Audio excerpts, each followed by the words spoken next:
Hi AI అనేక సమస్యలకు కృత్రిమ మేధతో పరిష్కారం. నగరంలో పెరుగుతున్న స్టార్టప్ ట్రెండ్స్. పూర్తి వివరాలకు చదవండి రేపటి సాక్షి దినపత్రిక. ఎన్టీఆర్ దేవర మరో వారం రోజుల్లో థియేటర్లలో రిలీజ్ కానుంది. ఇప్పటికే ప్రమోషన్స్ లో ఫుల్ స్వింగ్ లో జరుగుతున్నాయి. ముంబై, చెన్నై ఇలా తిరిగేస్తున్న తారక్ ప్రస్తుతం హైదరాబాద్ కి తిరిగి వచ్చేశాడు. ఆదివారం ప్రీ రిలీజ్ ఈవెంట్ జరగనుంది.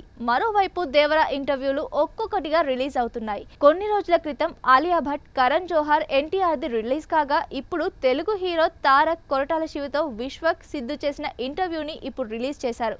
దాదాపు అరగంట నిడివి ఉన్న ఈ ఇంటర్వ్యూలో తారక్ పలు ఆసక్తికర విషయాలు చెప్పాడు. కథని తాము చాలా తక్కువగానే చెప్పామని, మొత్తంగా తీస్తే 8 నుంచి 9 గంటల సినిమా అవుతుందన్నాడు. అలానే జాన్వి కూడా అద్భుతమైన యాక్టర్ అని, భాష పెద్దగా తెలియనప్పటికీ ఓసారి 2 పేజీల డైలాగ్ని సింగిల్ టేక్లో చెప్పేసిందనే విషయాన్ని బయటపెట్టాడు. ఇది చాలా ఇంటెన్స్ ఉన్న సినిమా. బాగా కాన్ఫిడెంట్గా ఉన్నాను, కానీ లోపల ఎక్కడో చిన్న భయం ఉంది.